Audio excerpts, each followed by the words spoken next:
नमस्कार दोस्तों, अगर आप विंटर वेकेशन में जयपुर शहर घूमने की योजना बना रहे हैं तो आप बिल्कुल सही जगह पर आए हैं।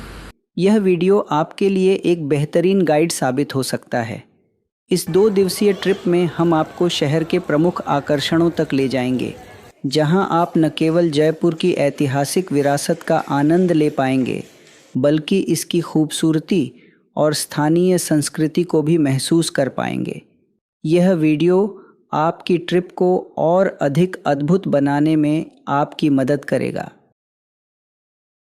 जयपुर पहुंचने के लिए आप फ्लाइट, ट्रेन, बस या अपने निजी वाहन से यहां पहुंच सकते हैं। आप फ्लाइट से जयपुर आना चाहते हैं तो आपको जयपुर इंटरनेशनल एयरपोर्ट पहुंचना होगा। जयपुर इंटरनेशनल एयरपोर्ट देश विदेश के प्रमुख शहरों के एयरपोर्ट से जुड़ा हुआ है, जो जयपुर शहर से सिर्फ 11 किलोमीटर की दूरी पर है। अगर आप ट्रेन से जयपुर आना चाहते हैं तो आपको जयपुर जंक्शन पहुंचना होगा। देश के विभिन्न शहरों से ट्रेन जयपुर जंक्शन तक पहुंचती है। जयपुर जंक्शन शहर से सिर्फ 4 किलोमीटर की दूरी पर है। अगर आप बस से जयपुर आना चाहते हैं तो जयपुर राजस्थान की राजधानी है, जहां राजस्थान राज्य के हर शहर के साथ साथ दिल्ली, हरियाणा, मध्य प्रदेश, अहमदाबाद आदि राज्यों से भी बसें आसानी से उपलब्ध हैं। ये बसें आपको जयपुर शहर के प्रमुख स्थानों तक पहुंचा देगी। इसके अलावा आप अपने निजी वाहन से भी आ सकते हैं। जयपुर राजस्थान की राजधानी है और यह एक प्रमुख ऐतिहासिक और सांस्कृतिक स्थल है।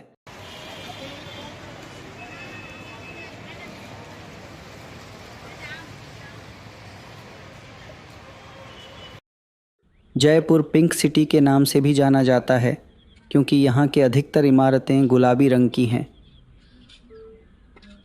दोस्तों, पहले दिन हमारा टूर आमेर फोर्ट से शुरू होगा। इसके लिए हमें सुबह 8 बजे जयपुर से आमेर फोर्ट पहुँचना होगा।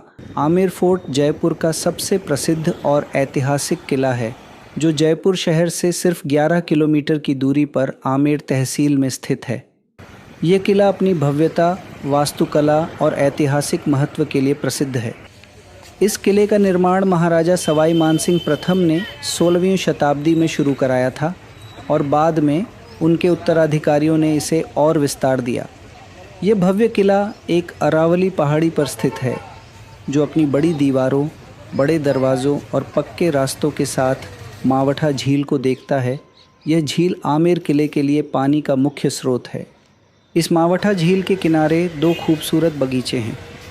पहला बगीचा दिलाराम बाग और दूसरा राम बाग है। ये दोनों ही बगीचे पानी के फव्वारे, छतरियों और घास के साथ फूलों की क्यारियों से सजाए गए हैं। हाथी की सवारी आमेर किले का मुख्य आकर्षण है। आप टूर के दौरान हाथी की सवारी का भी आनंद ले सकते हैं। हाथी की पीठ पर बैठकर किले की ऊंचाई पर चढ़ना एक पारंपरिक तरीका है, जो किले की यात्रा को और भी रोमांचक बना देता है।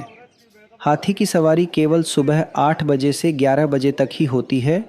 हाथी की सवारी का किराया एक तरफ का 1100 रुपये है। इस रास्ते से पैदल जयगढ़ किले तक पहुंचा जा सकता है। जयगढ़ किला आमेर किले के ठीक ऊपर चील का टीला पहाड़ी पर बना है। पुराने समय में सैनिक और आम लोग आमेर किले से जयगढ़ किले तक इसी रास्ते से आया जाया करते थे। आमेर किले के 2 मुख्य प्रवेश द्वार हैं। पहला गणेश पोल और दूसरा चांद पोल है। गणेश पोल दरवाज़ा शाही मेहमानों और सैनिकों का प्रवेश द्वार था। वहीं चांद पोल दरवाज़ा राजा और आम जनता का प्रवेश द्वार था। ये दोनों दरवाजे एक चौक में खुलते हैं, जिसे जलेबी चौक कहते हैं। यह चौक सैनिकों का सभा स्थल हुआ करता था। इस चौक के चारों ओर सैनिकों के क्वार्टर हुआ करते थे। चौक के सामने टिकट काउंटर बने हैं, जहां भारतीय पर्यटकों के लिए टिकट प्राइस 100 रुपये और विदेशी पर्यटकों के लिए 500 रुपये है। दोस्तों, आपके सामने 2 दरवाजे दिखाई देंगे। राइट साइड का दरवाज़ा शिला माता के मंदिर का मुख्य प्रवेश द्वार है। शिला माता राजपूत राजाओं की कुलदेवी का मंदिर है। यहाँ फ़ोटो लेना सख्त मना है, तो चलिए आगे बढ़ते हैं। लेफ़्ट साइड का दरवाज़ा किले का मेन गेट है। जिसे सिंह पोल कहा जाता है, यहाँ एंट्री टिकट चेक की जाती है। ये गेट दीवान-ए-आम में खुलता है। दीवान-ए-आम में न्याय और जनहित से संबंधित निर्णय आम जनता की उपस्थिति में लिए जाते थे। दीवान-ए-आम में 48 खंभों पर एक आम सभा स्थल बना है। इसके प्रत्येक खंभे पर हाथी की आकृति और बारीक नक्काशी की गई है। दीवान-ए-आम के पास ही में 27 कचहरी हैं। उस समय जयपुर में 27 रजवाड़े हुआ करते थे। यहाँ उन 27 रजवाड़ों के अकाउंटेंट बैठा करते थे। यहाँ से आप मावठा झील, केसर क्यारी का खूबसूरत नज़ारा देख सकते हैं। 27 कचहरी के पास ही हम्माम घर है। आम बोलचाल में हम इसे लैट बाथरूम कहते हैं। देखने की बात यह है कि उन दिनों राजा नेचुरल गीज़र के गर्म पानी से स्नान करते थे। बाथरूम के बाहर दीवार में अलावा बना है। अलावा की दीवारों में कॉपर की पाइपें बिछी हैं।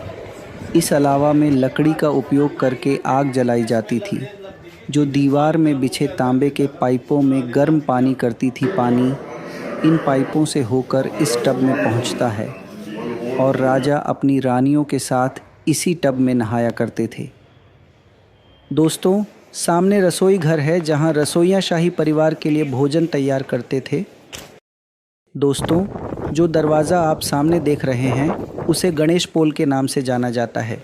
यह दरवाज़ा भव्य शिल्पकला और सुंदर फ्रेस्को पेंटिंग से सजा गया है। यह फ्रेस्को पेंटिंग राजा जय सिंह के ज़माने की है, जो आज भी ऐसी ही दिखाई देती है। तो चलिए आगे बढ़ते हैं।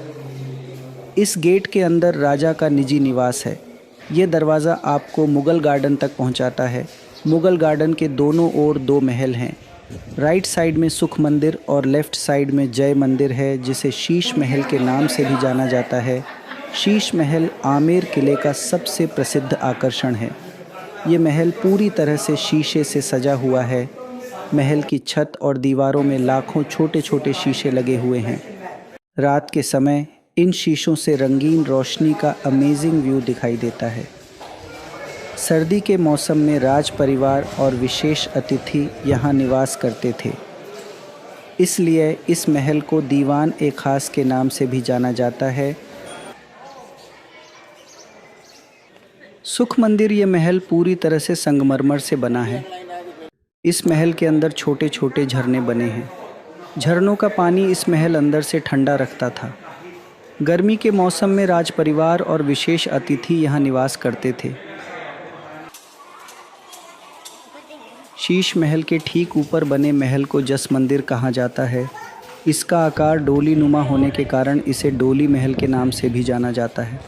सरकार ने इस महल को पर्यटकों के लिए बंद कर रखा है। जस मंदिर के दाईं ओर आप जालीदार खिड़कियों वाला एक छोटा सा हॉल देख सकते हैं। यह हॉल गणेश पोल दरवाजे के ठीक ऊपर बना है। राज परिवार की विवाहित महिलाएं इस हॉल में बैठकर बाहर की ओर देखती थीं। उन दिनों राज परिवारों में पर्दा प्रथा थी। कोई भी बाहरी व्यक्ति राज परिवार की महिलाओं को अंदर नहीं देख सकता था। युद्ध के दौरान राज परिवार की महिलाएं यहाँ अखंड ज्योत जलाकर अपने पति की लंबी आयु और युद्ध में उनकी जीत के लिए प्रार्थना करती थीं। इसलिए इस हॉल को सुहाग मंदिर कहा जाता है। चलिए अब यहाँ से आगे बढ़ते हैं। इस महल को जनाना महल के नाम से जाना जाता है। जनाना महल में पुरुषों का प्रवेश वर्जित था। महल की सुरक्षा किन्नर किया करते थे। इस जनाना महल का मुख्य द्वार बारादरी चौक में खुलता है। राजा मानसिंह की 12 रानियां थीं।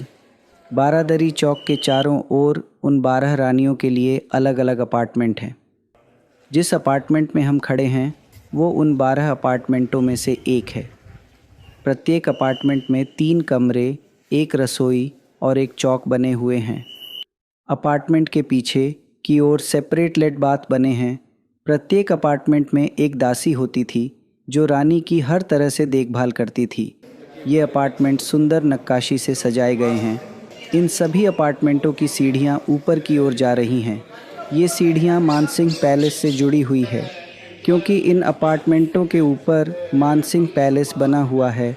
आश्चर्य की बात यह है कि राजा मानसिंह इन सीढ़ियों से कभी भी अपने महल से किसी भी रानी के पास जा सकते थे। कोई भी रानी यह नहीं जान सकती थी कि राजा किस रानी के साथ है। मानसिंह पैलेस में किसी भी रानी का प्रवेश वर्जित था। अगर किसी भी रानी को कोई भी प्रॉब्लम होती थी तो राजा मानसिंह बारादरी चौक में आकर उसकी प्रॉब्लम सुनते थे और वहीं पर उसकी प्रॉब्लम सॉल्व किया करते थे। दोस्तों, मानसिंह पैलेस बहुत पुराना होने के कारण जर्जर स्थिति में है। दुर्घटना के खतरे को देखते हुए सरकार ने फिलहाल इसे बंद कर दिया है। दोस्तों, यदि आप आमेर किले के बारे में विस्तार से जानना चाहते हैं तो आप डिस्क्रिप्शन बॉक्स में दिए गए लिंक पर क्लिक करके पूरी जानकारी प्राप्त कर सकते हैं।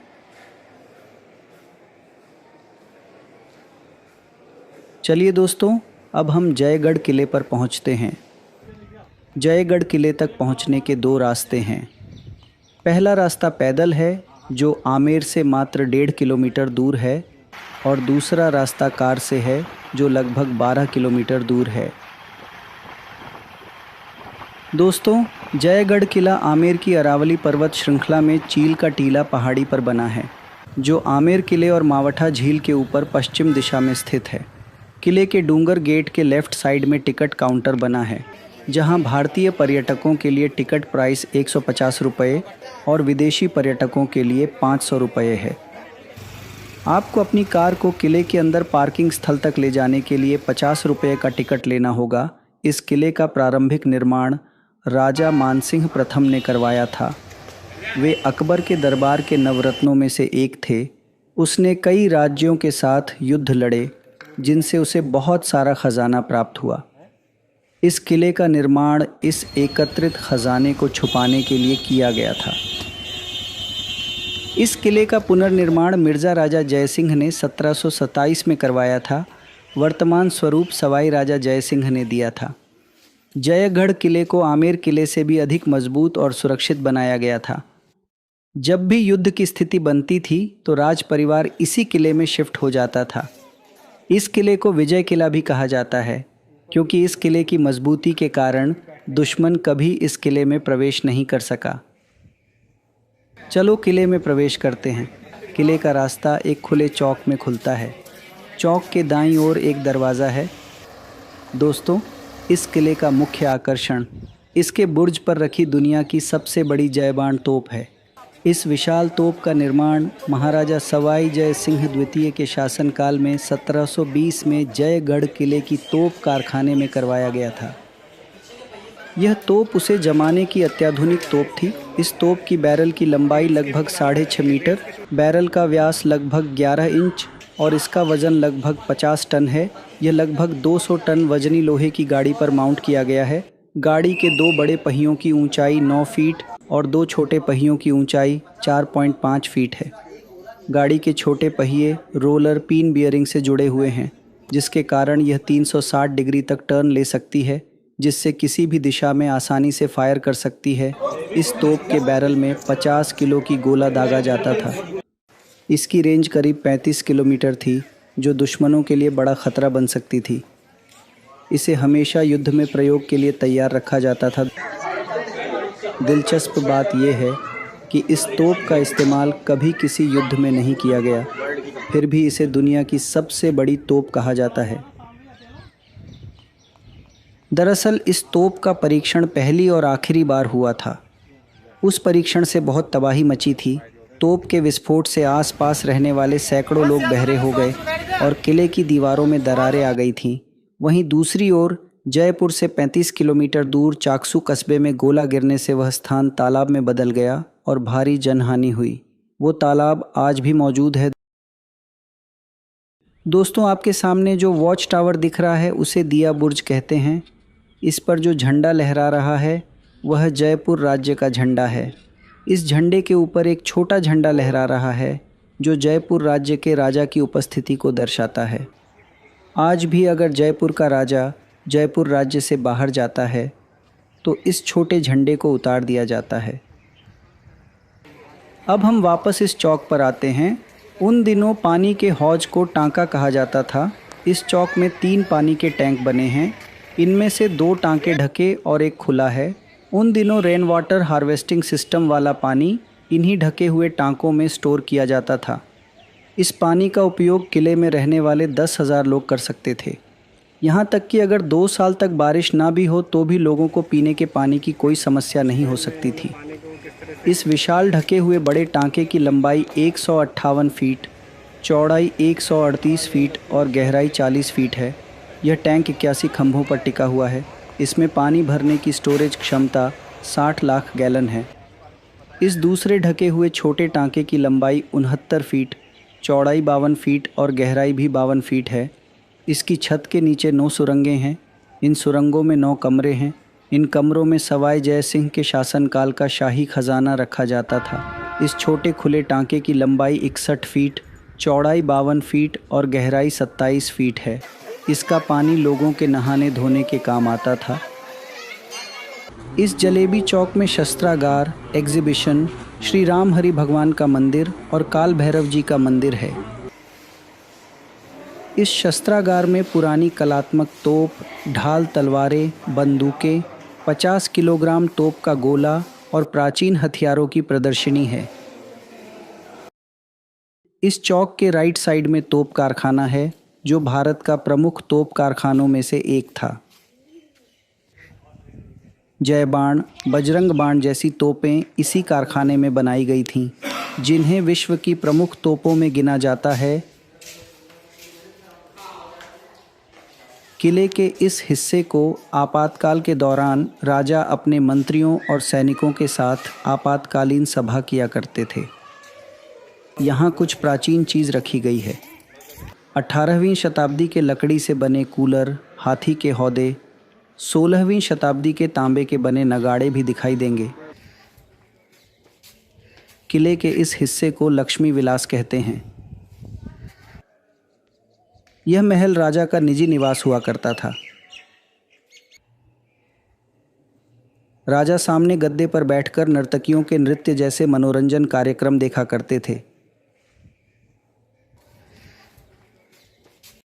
किले के इस हिस्से को विलास मंदिर कहा जाता है। यह रानियों का निजी निवास स्थान हुआ करता था। इस महल में पुरुषों का प्रवेश वर्जित था।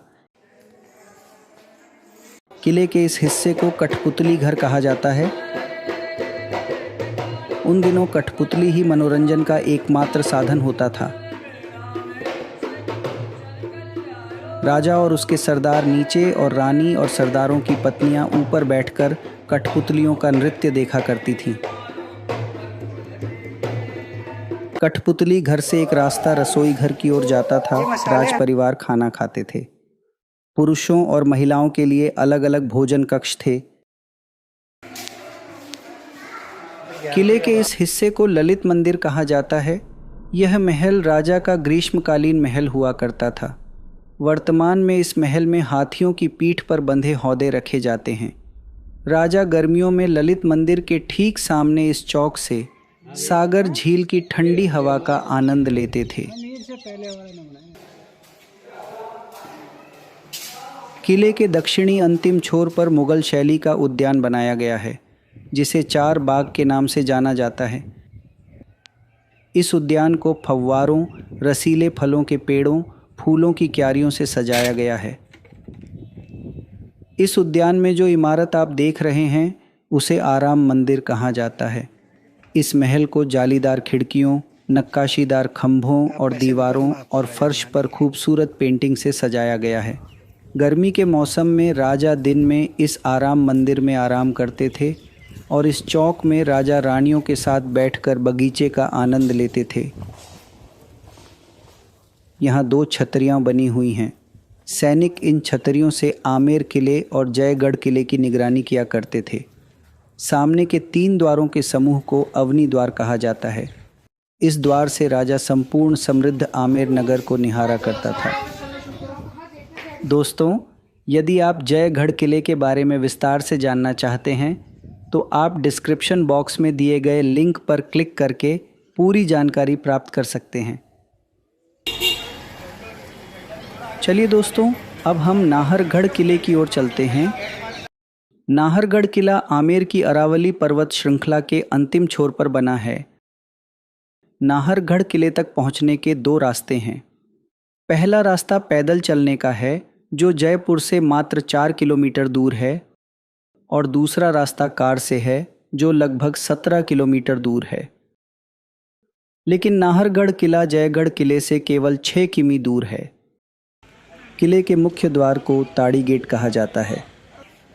गेट के सामने एक टिकट काउंटर है, जहां भारतीय पर्यटकों के लिए टिकट 55 रुपये और विदेशी पर्यटकों के लिए 220 रुपये है।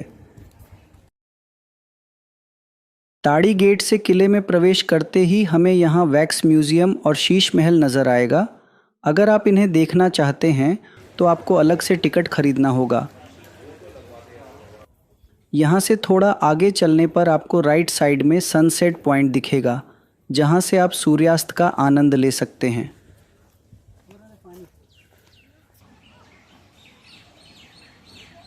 आप सनसेट पॉइंट से थोड़ा आगे चलेंगे तो आपको दाहिनी ओर एक पानी का हौज दिखाई देगा। इन हौज़ों का निर्माण उस ज़माने में वाटर हार्वेस्टिंग सिस्टम का प्रयोग करके बनाए गए हैं। नाहरगढ़ किले में रंग दे बसंती, शुद्ध देसी रोमांस और सोनार केला जैसी फिल्मों के कुछ दृश्य शूट किए गए थे।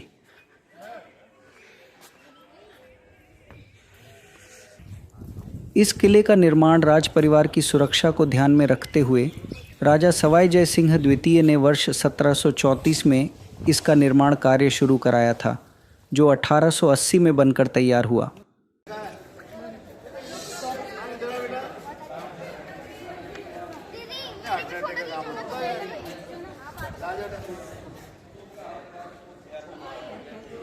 दोस्तों, आप सामने जो दरवाज़ा देख रहे हैं वो किले के माधवेंद्र भवन का मुख्य द्वार है।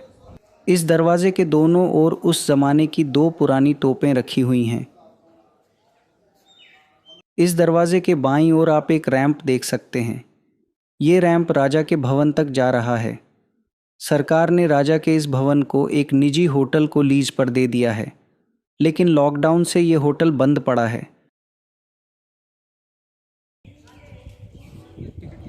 हम महल में माधवेंद्र भवन के मुख्य दरवाजे से प्रवेश करेंगे। यह दरवाज़ा एक चौक में खुलता है।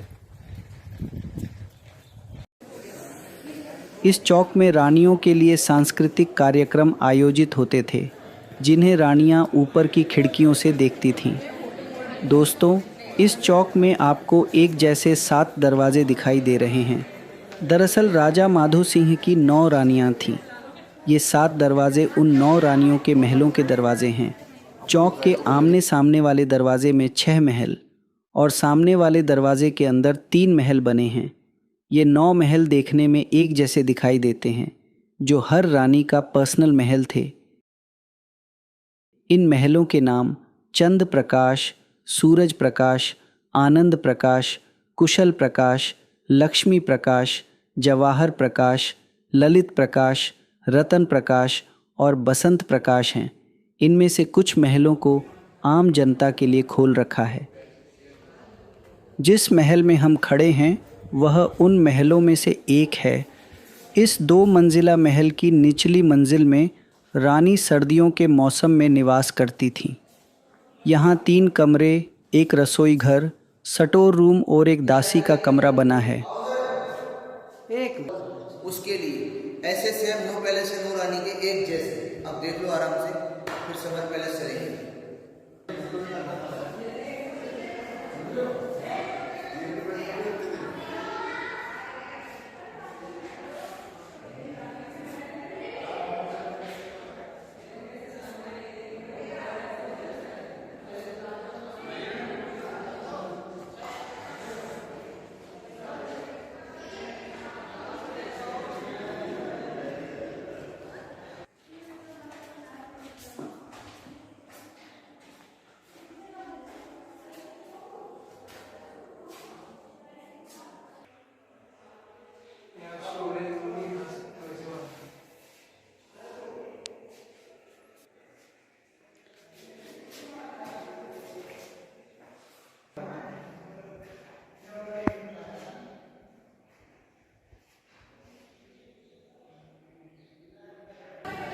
गर्मियों के मौसम में रानी महल की ऊपरी मंजिल पर रहती थी। इन सभी महलों की ऊपरी मंजिलें 2 गलियारों से जुड़ी हैं। इनमें ये गलियारा राजा का सेपरेट होता था। राजा जब चाहे अपने महल से अपनी किसी भी रानी के महल में जा सकता था। दूसरा गलियारा रानियों के महलों को आपस में जोड़ता है। और आगे चलना है।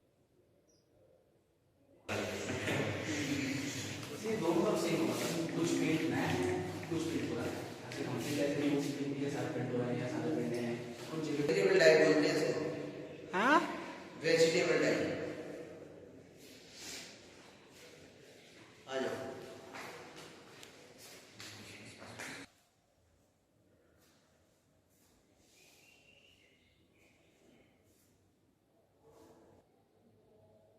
इन महलों में रसोई घर से लेकर शौचालय तक की आधुनिक सुविधा उपलब्ध कराई गई थी।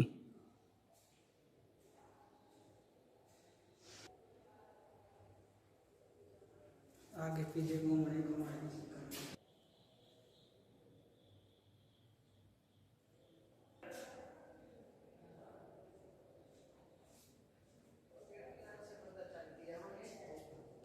और अंत में नाहरगढ़ किले की छत से आप जयपुर शहर का खूबसूरत दृश्य देख सकते हैं।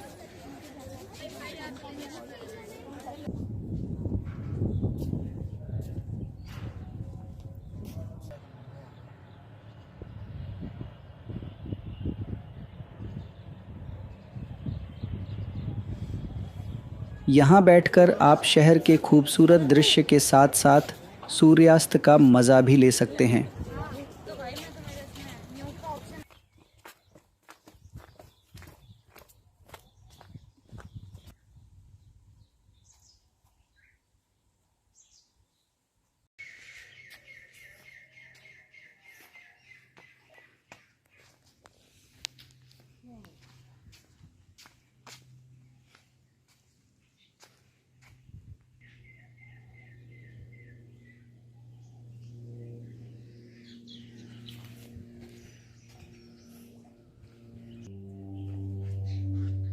चलो दोस्तों, अब नाहरगढ़ किले से वापस जयपुर शहर की ओर चलते हैं।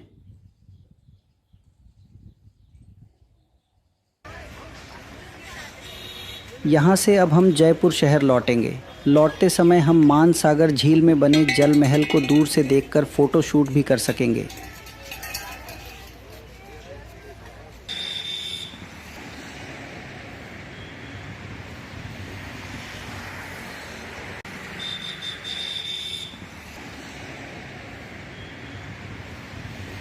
यहाँ मानसागर झील के किनारे एक चौपाटी बनाई गई है, जहाँ आपको खाने पीने से लेकर राजस्थानी कल्चर के कपड़े और हस्तशिल्प की वस्तुओं की कई छोटी दुकानें मिल जाएंगी।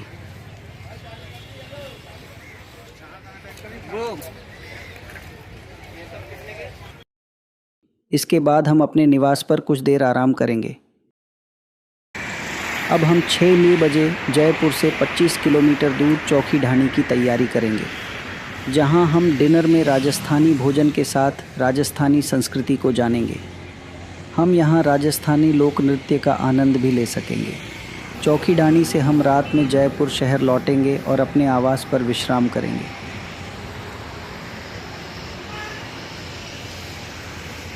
दोस्तों, दूसरे दिन हमारा टूर सिटी पैलेस से शुरू होगा। इसके लिए हमें सुबह 9 बजे जयपुर के सिटी पैलेस पहुंचना होगा। सिटी पैलेस जयपुर शहर का गौरव है। इसे चंद्र महल के नाम से भी जाना जाता है।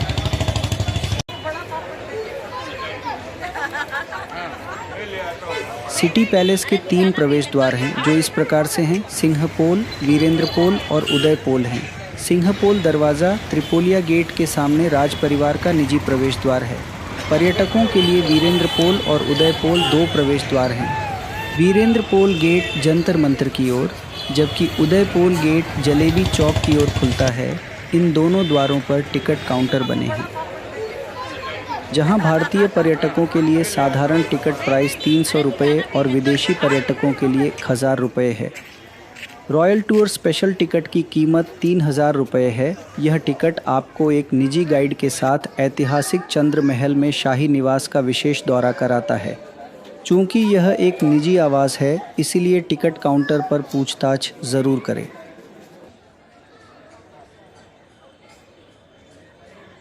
मुबारक महल में विशेष अतिथियों को ठहराया जाता था, लेकिन अब इसे संग्रहालय में बदल दिया गया है।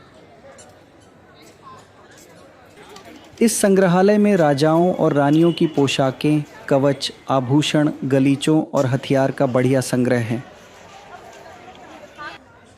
यहाँ अंदर वीडियोग्राफी करना सख्त मना है। हम आपको महल का वह हिस्सा दिखाने का प्रयास करेंगे जहाँ तक वीडियोग्राफी की अनुमति है।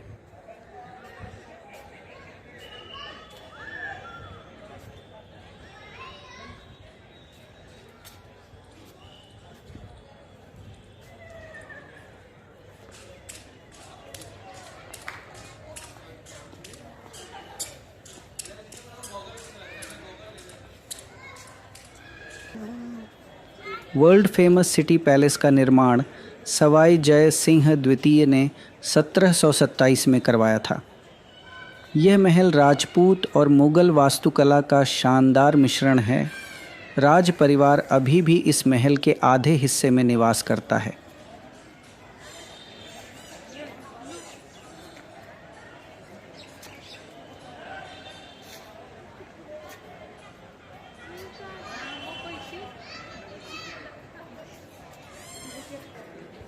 हम आपको महल का वह हिस्सा दिखाने का प्रयास करेंगे जहाँ तक वीडियोग्राफी की अनुमति है।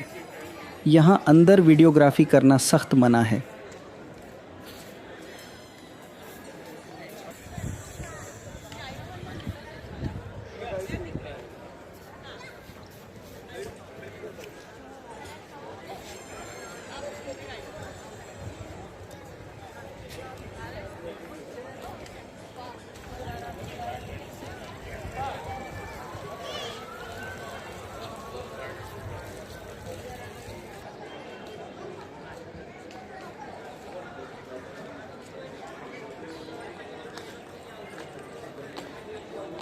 यह खूबसूरत नक्काशीदार दरवाज़ा एक खुले चौक में खुलता है।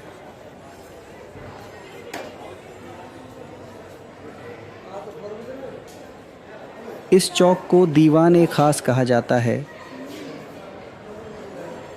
दीवान खास में राजा अपने रियासत के सरदारों के साथ बैठकर नए कानून और युद्ध की रणनीति बनाने के लिए विचार विमर्श किया करते थे।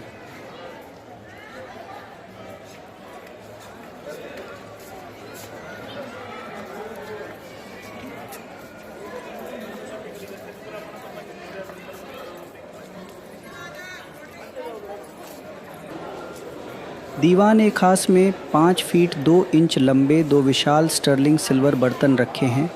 इन बर्तनों को गंगाजली कहा जाता है। इनमें प्रत्येक की जल भराव क्षमता 4000 लीटर है तथा इसका वज़न 340 किलोग्राम है। इन्हें 14,000 चांदी के सिक्कों को पिघलाकर बनाया गया था। इन बर्तनों को Guinness book of world records में दुनिया के सबसे बड़े स्टर्लिंग चांदी के बर्तनों के रूप में सूचीबद्ध किया गया है। ये बर्तन विशेष रूप से 1902 में महाराजा सवाई माधो सिंह द्वितीय द्वारा इंग्लैंड के राजा एडवर्ड सप्तम के राज्याभिषेक के लिए गंगा जल ले जाने तथा यात्रा के दौरान उन्हें गंगा जल पीने के लिए बनवाए गए थे।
महल के इस परिसर को प्रीतम चौक कहते हैं। इस चौक में सांस्कृतिक कार्यक्रम होते थे। राजा और पुरुष अतिथि सामने बैठते थे और राज परिवार की महिलाएं ऊपर जालीदार खिड़कियों से सांस्कृतिक कार्यक्रम देखती थीं।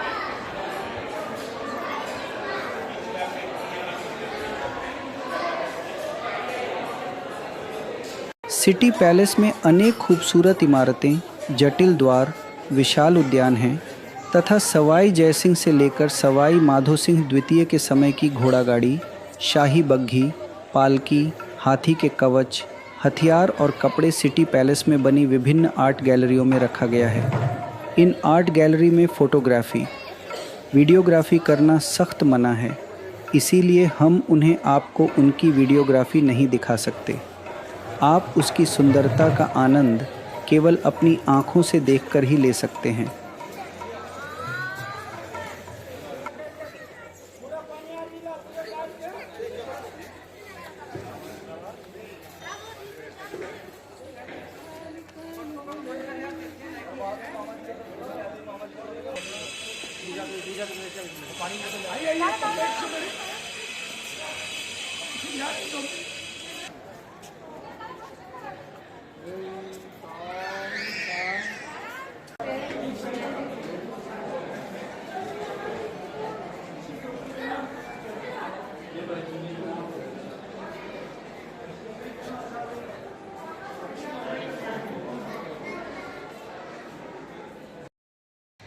जंतर मंत्र एक खगोलीय वेधशाला है।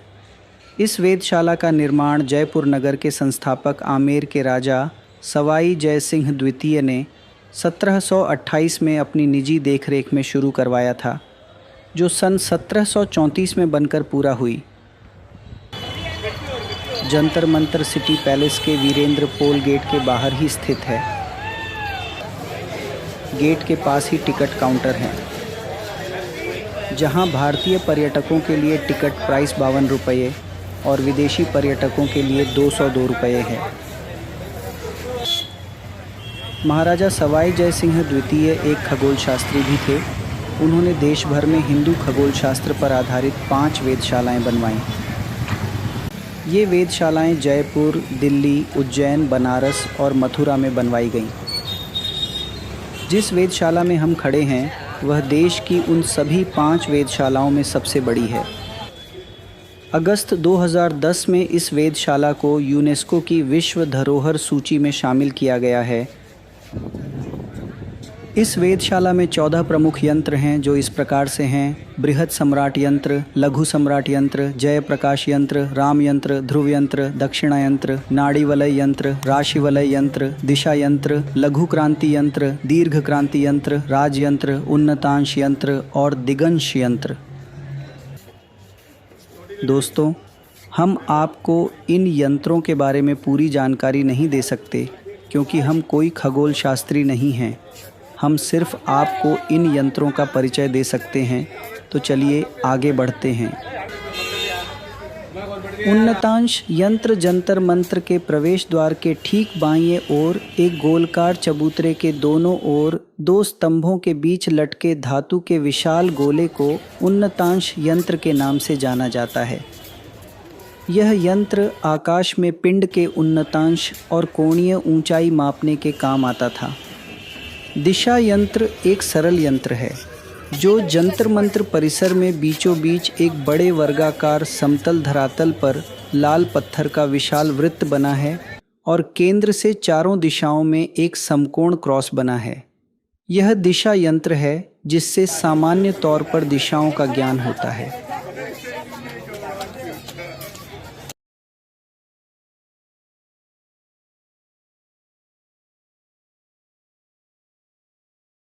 जंतर मंत्र में सबसे बड़ा यंत्र सम्राट यंत्र है।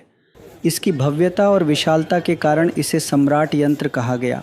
यंत्र की भव्यता का अंदाज़ा इसी बात से लगाया जा सकता है कि ज़मीन से इसके शीर्ष की ऊंचाई 90 फीट है। सम्राट यंत्र के शीर्ष पर एक छतरी भी है। यह यंत्र ग्रह नक्षत्रों की क्रांति, विषुवांश और समय ज्ञान के लिए स्थापित किया गया था। जयप्रकाश यंत्रों का आविष्कार स्वयं महाराजा जय सिंह ने किया था। कटोरे के आकार के इन यंत्रों की बनावट बेजोड़ है। जंतर मंत्र परिसर में ये यंत्र सम्राट यंत्र और दिशा यंत्र के बीच स्थित हैं। इनमें किनारे को क्षितिज मानकर आधे खगोल का खगोलीय परिदर्शन और प्रत्येक पदार्थ के ज्ञान के लिए किया गया था।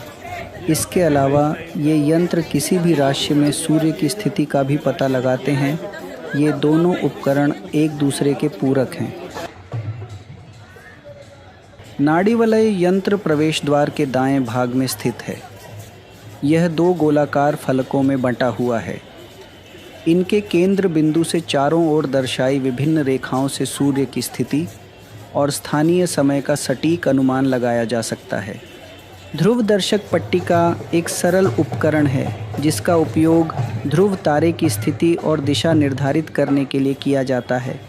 उत्तर दक्षिण दिशा की ओर मुख किए हुए यह दीवारनुमा पट्टिका दक्षिण से उत्तर की ओर धीरे धीरे ऊपर उठती है। यदि आप अपनी आँखों से इसके दक्षिणी सिरे को देखें तो इसके उत्तरी सिरे पर ध्रुव तारे की स्थिति स्पष्ट हो जाती है। लघु सम्राट यंत्र ध्रुव दर्शक पट्टिका के पश्चिम में स्थित यंत्र है। इसे धूप घड़ी भी कहा जाता है। इस यंत्र से स्थानीय समय की सटीक गणना होती है। लाल पत्थर से निर्मित यह यंत्र सम्राट यंत्र का ही छोटा रूप है, इसीलिए यह लघु सम्राट यंत्र के रूप में जाना जाता है। राशि वलय यंत्रों की संख्या 12 है, जो 12 राशियों को इंगित करते हैं।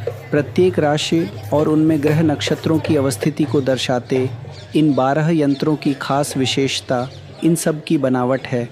देखने में ये सभी यंत्र एक जैसे हैं, लेकिन आकाश में राशियों की स्थिति को इंगित करते इन यंत्रों की बनावट भिन्न भिन्न है।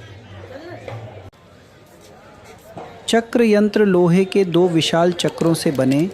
इन यंत्रों से खगोलीय पिंडों के दिक्पात और तात्कालिक के भौगोलिक निर्देशकों का मापन किया जाता था। यह राशि वलय यंत्रों के उत्तर में स्थित है। दिगंश यंत्र के द्वारा पिंडों के दिगंश का ज्ञान किया जाता था। दिगंश यंत्र निकास द्वार के पास स्थित है। यह यंत्र वृत्ताकार प्राचीर में छोटे वृत्तों के रूप में निर्मित है। राम यंत्र में स्तंभों के वृत्त के बीच केंद्र तक डिग्रियों के फलक दर्शाए गए हैं। इन फलकों से भी महत्वपूर्ण खगोलीय गणनाएं की जाती थीं। रामयंत्र जंतर मंत्र की पश्चिमी दीवार के पास स्थित 2 यंत्र हैं। इन यंत्रों के 2 लघु रूप भी जंतर मंत्र में इन्हीं यंत्रों के पास स्थित हैं। जंतर मंतर में स्थित उपकरण आज भी अच्छी स्थिति में हैं, जिनकी मदद से हर साल बारिश का पूर्वानुमान और मौसम संबंधी जानकारी एकत्र की जाती है। मुख्य रूप से उपकरणों के अच्छी स्थिति में होने के कारण ही यूनेस्को ने इसे विश्व धरोहर का दर्जा दिया है। आज भी यहाँ का कैलेंडर जयपुर की वेधशाला में मौजूद उपकरणों द्वारा की गई गणना के आधार पर तैयार किया जाता है।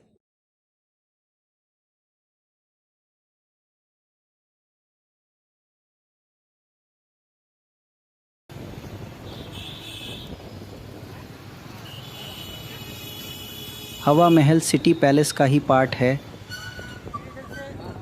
जो बड़ी चौपड़ के पास है। इसका मेन एंट्रेंस त्रिपोलिया बाज़ार से है। जैसे ही आप मेन एंट्रेंस से एंटर करते हैं तो यह एक खुले चौक में खुलता है, जिसके राइट साइड की ओर टिकट विंडो है, जहां भारतीय पर्यटकों के लिए टिकट प्राइस 52 रुपये और विदेशी पर्यटकों के लिए 202 रुपये है।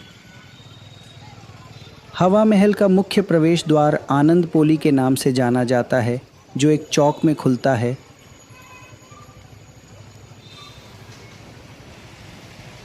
इस चौक से दूसरे चौक में जाने के लिए चंद्रपोली द्वार बना है।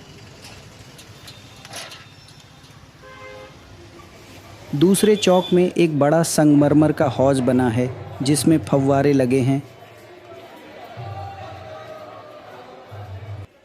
हवा महल का निर्माण 1799 में जयपुर के महाराजा सवाई प्रताप सिंह ने करवाया था। इसका मुख्य उद्देश्य राज परिवार की महिलाओं को बाहरी दुनिया को देखने के लिए एक सुरक्षित स्थान प्रदान करना था। क्योंकि वे पर्दे में रहती थीं, उन्हें सार्वजनिक रूप से बाहर जाने की अनुमति नहीं थी। यह 5 मंजिला इमारत दुनिया की सबसे ऊंची इमारत है, जिसे बिना नींव के बनाया गया है। इसकी घुमावदार वास्तुकला 87 डिग्री के कोण पर झुकी हुई है। इस 5 मंजिला इमारत की प्रत्येक मंजिल को अलग अलग नामों से जाना जाता है, जैसे शरद मंदिर, रतन मंदिर, विचित्र मंदिर, प्रकाश मंदिर और हवा मंदिर। इस हौज के दाहिनी ओर सवाई प्रताप सिंह जी का निजी कक्ष प्रताप मंदिर है, जिसमें महाराजा सवाई प्रताप सिंह की प्रतिमा प्रदर्शित है। इस महल की वास्तुकला अनोखी और अद्वितीय है, जो इसे जयपुर के प्रमुख पर्यटन स्थलों में से एक बनाती है।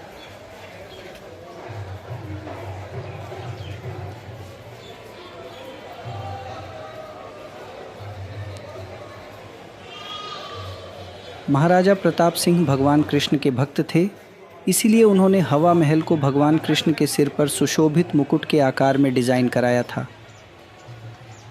इस 5 मंजिला महल को आर्किटेक्ट लालचंद उस्ताद ने डिज़ाइन किया था। हवा महल ऊपर से केवल 1.5 फीट चौड़ा और बाहर से देखने पर मधुमक्खी के छत्ते जैसा दिखता है।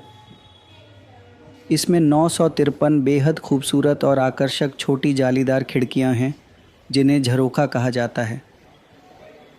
इन झरोखों की इस तरह से डिज़ाइन किया गया है कि हवा महल के अंदर हमेशा ठंडी और ताज़ा हवा आती रहे, जिससे महल का तापमान हमेशा शांत और ठंडा रहता है।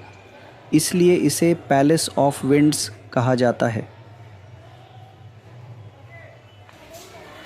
यह महल लाल और गुलाबी बलुआ पत्थर से बना है, जो जयपुर की विशिष्ट स्थापत्य शैली का प्रतिनिधित्व करता है। इस 5 मंजिला महल की खास बात यह है, इस महल में एक भी सीढ़ी नहीं है। इस महल की हर मंजिल तक पहुंचने के लिए रैंप बनाया गया है। इस रैंप को बनाने के पीछे उद्देश्य यह था कि राज परिवार की महिलाएं लंबे और भारी लहंगे पहनती थीं, जिससे उन्हें सीढ़ियां चढ़ने में काफ़ी दिक्कत होती। इस बात को ध्यान में रखते हुए उनके लिए रैंप बनाया गया, ताकि वे महल की ऊपरी मंजिल तक बहुत आसानी से पहुंच सकें।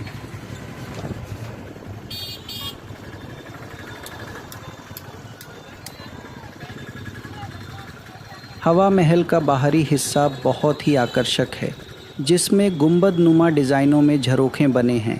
इन झरोखों में रंगीन कांच के पैटर्न लगे हैं। गुंबद नुमा डिज़ाइनों को फूल पत्तियों की पेंटिंग से सजाया गया है।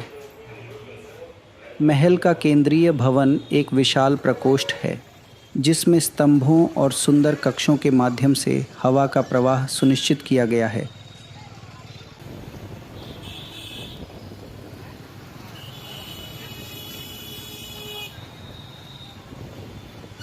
यह महल जयपुर शहर के मुख्य मार्ग पर स्थित है, जहां से होकर पर्यटक शहर के अन्य महत्वपूर्ण स्थानों जैसे सिटी पैलेस, जंतर मंतर, जल महल, जयगढ़ और आमेर किले तक जाते हैं। हवा महल का दृश्य बहुत आकर्षक होता है, विशेषकर सूर्यास्त और सूर्योदय के समय, जब सूर्य की किरणें इसकी वास्तुकला को और भी शानदार बना देती हैं। वर्तमान में हवा महल एक प्रसिद्ध पर्यटक आकर्षण बन गया है।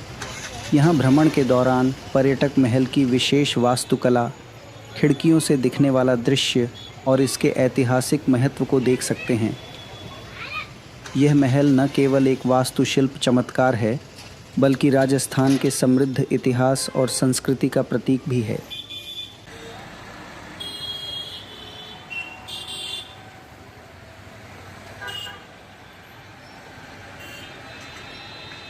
दोस्तों, जयपुर अपने किलों, महलों, उद्यानों और संग्रहालयों के साथ साथ स्थानीय बाज़ारों के लिए भी प्रसिद्ध है। ये बाज़ार न केवल ख़रीदारी के लिए बल्कि स्थानीय संस्कृति और जीवन शैली को करीब से जानने के लिए भी एक बेहतरीन जगह है। इनमें बड़ी चौपड़ और छोटी चौपड़ जयपुर शहर के मुख्य चौराहे हैं, जो व्यापारिक स्थान होने के साथ साथ सांस्कृतिक केंद्र भी है। आज भी वर्ष के 2 महत्वपूर्ण त्योहारों तीज और गणगौर की झांकियाँ सिटी पैलेस से बड़ी चौपड़ और छोटी चौपड़ के बीच निकालकर ताल कटोरा तक जाती है, जिन्हें देखने के लिए लाखों देसी विदेशी पर्यटक आते हैं। बड़ी चौपड़ और छोटी चौपड़ के बीच त्रिपोलिया गेट है, जो सिटी पैलेस का मुख्य द्वार भी है। जयपुर के सबसे लोकप्रिय बाज़ार इसी गेट से जुड़े हुए हैं। इन बाज़ारों के नाम त्रिपोलिया बाज़ार, चौड़ा रास्ता, जौहरी बाज़ार, बापू बाज़ार, गणगौरी बाज़ार, चांदपोल बाज़ार, किशनपोल बाज़ार हैं। अगर आप आभूषण खरीदना चाहते हैं तो आपको जौहरी बाज़ार में सोने, चांदी और कीमती पत्थरों से बने आभूषण मिल जाएंगे। बापू बाज़ार में आपको राजस्थानी कपड़े, जूते, हस्तशिल्प और बहुत कुछ मिलेगा। चांदपोल बाज़ार में आपको पारंपरिक राजस्थानी लाख की चूड़ियाँ, बांधेज के कपड़े और पीतल के बर्तन आसानी से मिल जाएंगे।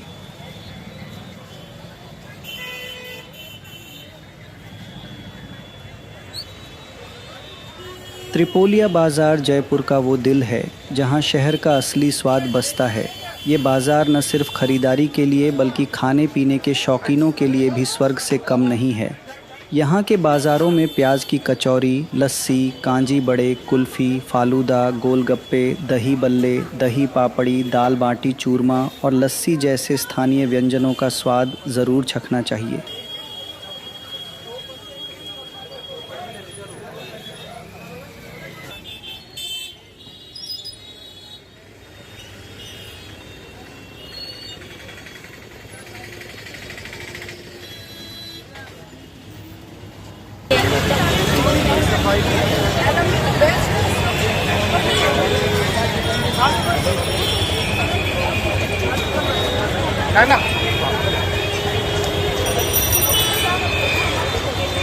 चलिए दोस्तों, अब हम अल्बर्ट हॉल म्यूज़ियम पहुंचते हैं, जो बड़ी चौपड़ से मात्र 2 किलोमीटर दूर है।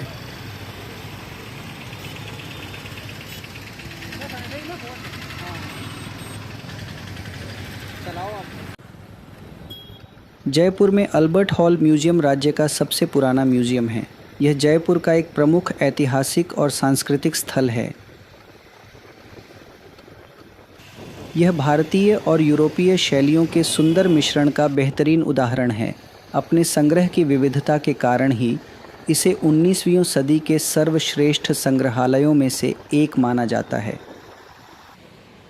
इसे गवर्नमेंट सेंट्रल म्यूज़ियम के रूप में भी जाना जाता है। यह म्यूज़ियम जयपुर शहर में न्यू गेट के सामने राम निवास उद्यान में स्थित है।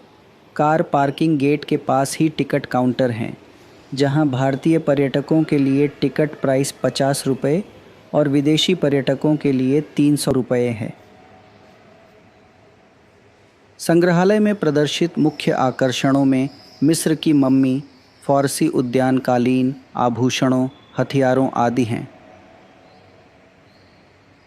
इस म्यूज़ियम की आधारशिला 6 फरवरी 1876 को प्रिंस ऑफ वेल्स के रूप में शहर की उनकी यात्रा के दौरान रखी गई थी। महाराजा राम सिंह शुरू में चाहते थे कि यह इमारत एक टाउन हॉल बने, लेकिन उनके उत्तराधिकारी माधो सिंह द्वितीय ने इसे जयपुर की कला का संग्रहालय बनाया और इसे राम निवास उद्यान का हिस्सा बना दिया। यह इमारत सफ़ेद संगमरमर और बलुआ पत्थर से बनी है, जिसे मीर तुजुमूल हुसैन की सहायता से सैमुअल स्विंटन जैकब ने डिज़ाइन किया था। इसे 1837 में एक सार्वजनिक संग्रहालय के रूप में खोला गया था।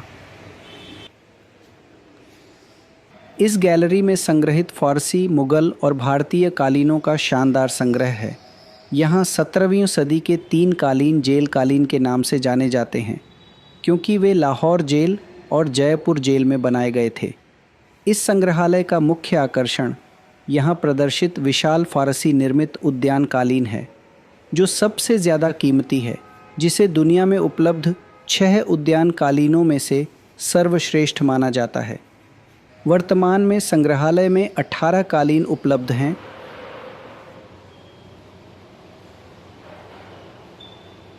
किंग अल्बर्ट एडवर्ड सप्तम के नाम पर बने इस भवन में आज कला और पुरावशेषों का संग्रहालय है। भूमि स्पर्श मुद्रा में भगवान बुद्ध की कांस्य प्रतिमा नेपाल के राजा ने 1642 में जयपुर के राजा जय सिंह को उपहार में दी थी। इन लकड़ी की मूर्तियां और घंटे में बर्मा देश की दिवालागिरी नक्काशी की गई है।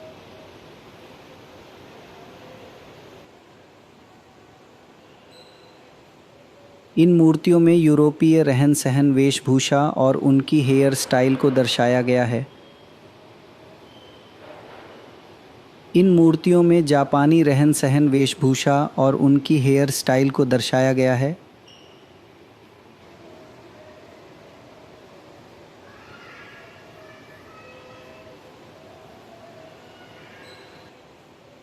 यहाँ पर जापान के शराब पीने के शाही बर्तन दिखाए गए हैं। वाकई ऐसी कारीगरी देखने लायक है।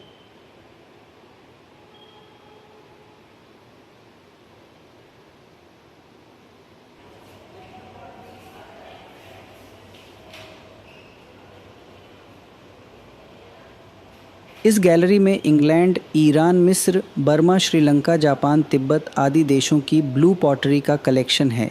इन बर्तनों में बारीक नक्काशी है जो कई विदेशी राजाओं और कलाकारों ने जयपुर के राजाओं को उपहार स्वरूप दी थी।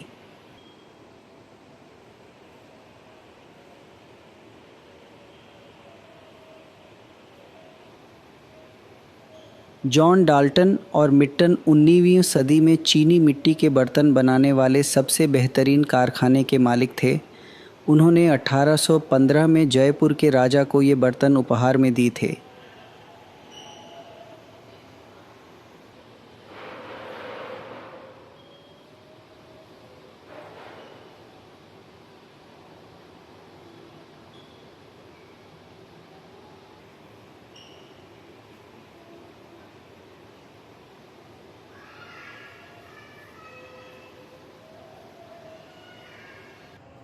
इस गैलरी में 4वीं से 12वीं शताब्दी की मूर्तियों का संग्रह है। इनमें अधिकतर मूर्तियां खंडित है। यह 8वीं शताब्दी की मूर्ति कार्तिकेय की है जो आभानेरी दौसा से मिली थी।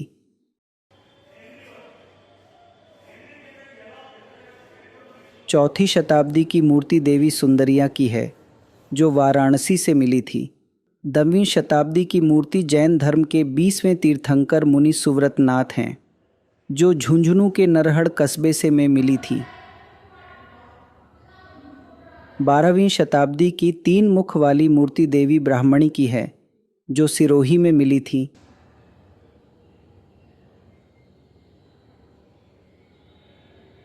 ये 10वीं शताब्दी की भगवान विष्णु की मूर्ति है जो जयपुर के सांभर कस्बे में मिली थी।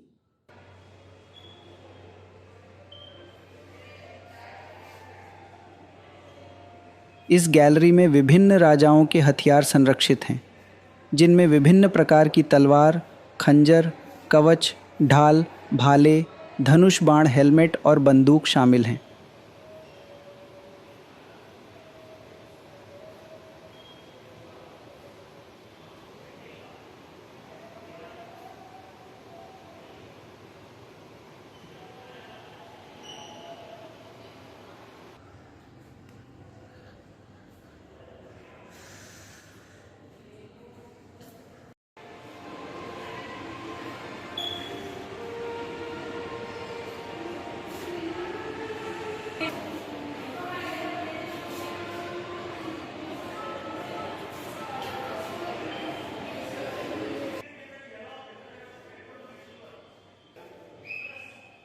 गिम्बल होना चाहिए।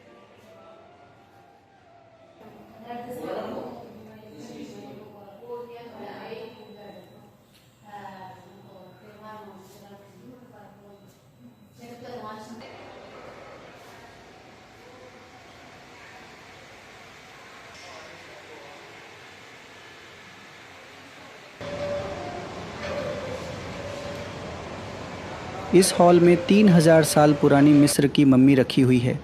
यहाँ मम्मी का मतलब मृत शरीर से है। इस मम्मी को देखने के लिए हर साल हज़ारों लोग यहाँ आते हैं। ये मम्मी टूटू नाम की महिला की है, जिसका शव सुरक्षित रखा गया था। मम्मियों के अध्ययन से प्राचीन मिस्र के लोगों के जीवन, चिकित्सा और संस्कृति के बारे में महत्वपूर्ण जानकारी मिलती है, जो दर्शकों को मिस्र की समृद्ध सभ्यता का परिचय कराती है। इस मम्मी की सुरक्षा की पुष्टि के लिए पुरातत्व विभाग ने 2011 में इसका एक्सरे भी कराया था। इस एक्सरे से पुष्टि होती है कि ये मम्मी अब भी सुरक्षित है।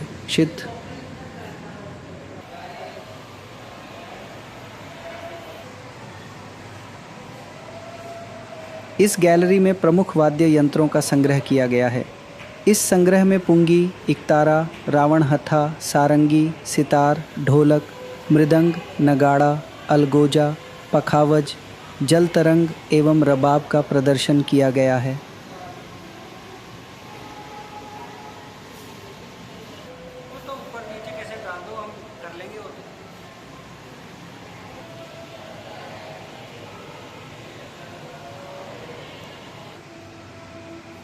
तो दोस्तों, आपको हमारा ये वीडियो कैसा लगा? अगर आपको हमारा वीडियो अच्छा लगे तो कृपया लाइक करें। हमारे चैनल के सब्सक्राइब बटन को दबाकर हमें उत्साहित करें, ताकि हम आपके लिए अच्छे वीडियो बना सकें और अपने दोस्तों के साथ इसे शेयर ज़रूर करें। धन्यवाद।